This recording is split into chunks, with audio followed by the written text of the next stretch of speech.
मेरे देशवासियों, मेरे भारतवर्ष में छोटे बच्चों को कोई न कोई बीमारी हो जाती है और बीमारी होने के बाद माँ बाप भी परेशान हो जाते हैं, अन्य लोग भी परेशान हो जाते हैं।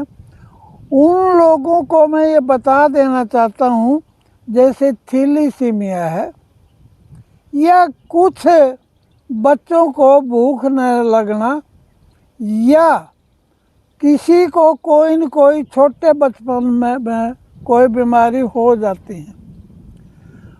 और एक बीमारी है मस्कुलर डिस्ट्रोफी। मेरे भारतवर्ष में ये बीमारी पाई जाती है। दुनिया के जो डॉक्टर वैद्य हकीम हैं हाथ खड़े कर देते हैं, कहते हैं इसका कोई इलाज नहीं होगा। ये क्या बीमारी है? इसके अंदर बच्चे जो हैं वे धीरे धीरे से बैठना शुरू कर देते हैं और जो बैठने के बाद वो कभी खड़े नहीं होते। उनकी मांसपेशियां सूखने लगती है और मांसपेशी काम नहीं करती है।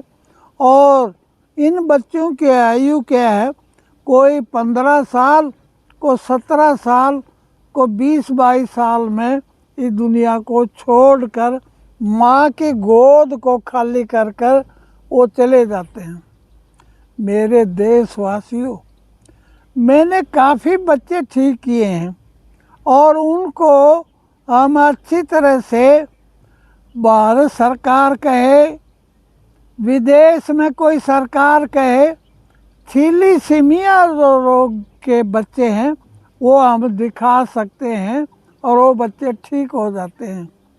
कई बार एक समाज के अंदर एक धारणा बनी हुई है, कई कहते थैलेसीमिया का तो दुनिया में कोई इलाज नहीं, कई कहते हैं मस्कुलर डिस्ट्रोफी का कोई इलाज नहीं। तो ये इलाज तो होते हैं परंतु शांतिपूर्वक होते हैं। भारत के आयुर्वेद के अंदर ये चीज़ें खूब होती हैं और अच्छी तरह से इनका हमें प्रचार करना चाहिए। और आजकल के बच्चे जो इस बीमारी से ग्रस्त होते हैं उनको हमें बचाना चाहिए। अच्छा, वैद्य क्या करता है? गौरव प्राप्त करता है। कोई भी बच्चा थैलेसीमिया का है, ठीक हो गया। अगर इसके अलावा जैसे मस्कुलर डिस्ट्रोफी है, वो बच्चा मिलता है, वो ठीक हो गया, तो ये उसको गौरव की बात है। अपने बच्चों को अच्छी तरह से पालन पोषण तो करते हैं और बच्चे जब हम देखते हैं छोटे बच्चे उठना बैठना भी बंद कर देते हैं और उठना बैठना बंद कर देते हैं। माँ बाप के लिए समस्या हो जाती है किस तरह से बच्चे का लालन पालन करें, परंतु बच्चा भी परेशान रहता है। देखता है न तो स्कूल में जाता है, न पढ़ने में दिमाग लगता है और कम ही आयु में इस दुनिया को छोड़ कर चला जाता है। मस्कुलर डिस्ट्रोफी जो मांसपेशियाँ और हड्डी से अलग हो जाती हैं या डिस ओबे हो जाती हैं। मांसपेशियाँ हमारे ब्रेन के अनुसार अच्छी तरह से काम नहीं करती हैं, सूख जाती हैं और उनके अंदर नाड़ी तंत्र भी रुक जाता है और हमेशा के लिए परेशान हो जाते हैं। ऐसे बच्चों की हम सेवा करते हैं। अगर कहीं से भी मिलते हैं उनके कम से कम पैसे लेकर उन बच्चों का इलाज करते हैं। मस्कुलर डिस्ट्रोफी के लिए ज़रूर से ज़रूर हम पक्का इलाज करते हैं।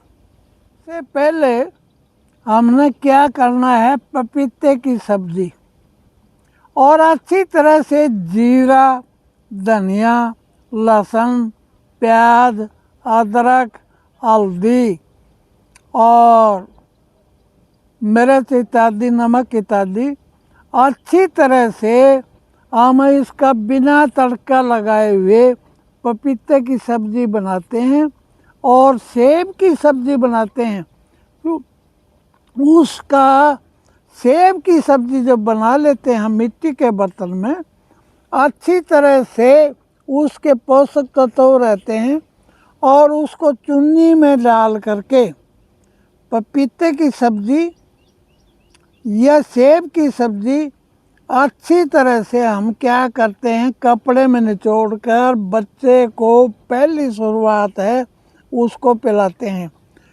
कई कई ऐसे बच्चे होते हैं उनको ये दोनों सूप सूट नहीं करते, तो उन बच्चों का टमाटर का सूप हम तैयार करते हैं।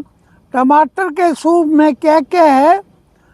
नंबर 1 जीरा, नंबर 2 काला नमक और अजवाइन, और ये चीज़ें हम तैयार करते हैं। काली मिर्च, अच्छी तरह से सूप तैयार करके बच्चे को पिलाते हैं और बच्चे बिल्कुल तंदुरुस्त हो जाते हैं। ये इनका बड़ा साइड इफ़ेक्ट है, जैसे टमाटर है खून इतना बनाता है, पपीता है लीवर रोग को समाप्त कर देता है, सेब का तो कहना क्या है, कम से कम 1 साल में फल आता है और उसका बीज समेत अच्छी तरह से मिट्टी के बर्तन में सेब की सब्ज़ी को उबालते हैं और जीरा, धनिया, लहसुन, प्याज, अदरक सभी चीज़ों को लेकर